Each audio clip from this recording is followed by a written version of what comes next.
Bonjour à tous, on se retrouve pour une nouvelle lecture donc des bouquins de Sébastien. Ben, on se retrouve dehors aujourd'hui parce qu'il fait super beau et je voulais partager avec vous un petit peu mon beau coin, mon coin préféré du jardin, mon tilleul. Alors, a priori, on va plus voir le tilleul que moi, mais c'est pas grave. Alors, donc, on va parler aujourd'hui de derrière toute chose effective.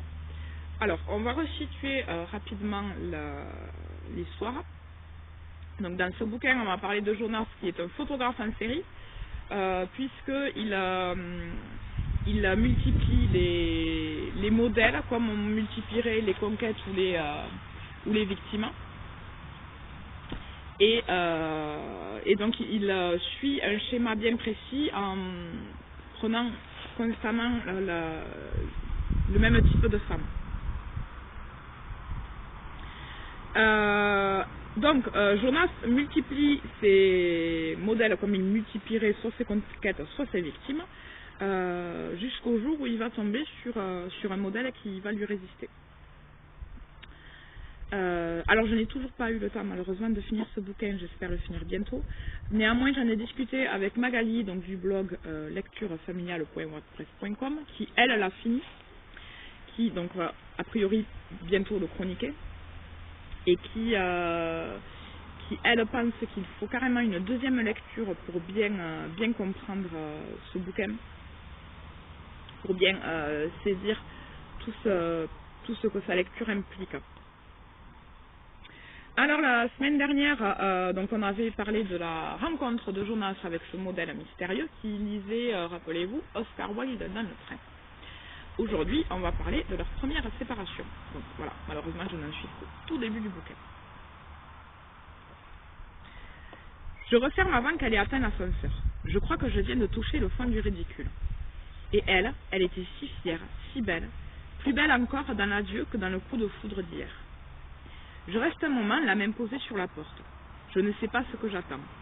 Je ne sais même plus s'il est utile que j'attende quoi que ce soit. Par contre, je sais qu'Emmanuelle doit m'attendre, elle.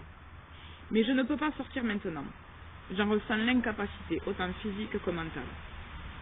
Comme s'il me fallait du temps pour me remettre, faire le deuil de cette histoire d'amour, morte avant même d'avoir pu voir le jour.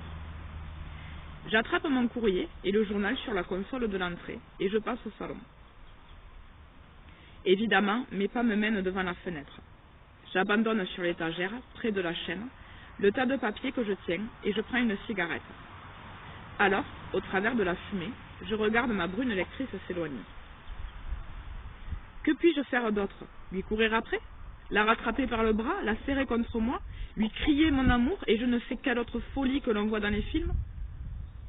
Mais la vie n'est pas un film. Ou alors ceux qui font les films ne connaissent vraiment rien à la vie. Un dernier arbre engloutit sa silhouette. Il sera encore temps. Elle n'est qu'à 200 mètres. Mais je ne bouge pas, je ne vais pas courir, pas crier, pas oser la moindre folie. Être amoureux d'elle, n'est-ce pas déjà avoir perdu la raison? Elle est si pleine de vie qu'elle me donne l'impression que je ne suis que du vide. Nous sommes tellement différents, tellement lointains. Je ne comprends même pas comment nous avons pu nous croiser. Voilà. Donc la première séparation de Jonas donc, et de son modèle. Après sa rencontre dans le train, il l'a hébergé pour une nuit dans son appartement. Et donc c'est le lendemain, alors que lui il doit absolument partir à un shooting, que elle donc s'en va. Alors, pour connaître la suite, il faut venir samedi rencontrer Sébastien à la boutique, le faire dédicacer, lui parler et acheter son bouquin. Et comme ça, en plus, on pourra le lire en direct, puisque moi-même, je n'ai, comme j'ai dit, pas eu le temps de le finir. Alors, on se retrouve demain pour une autre vidéo, malheureusement pas sous le tilleul, puisque demain, je serai toute la journée à la boutique.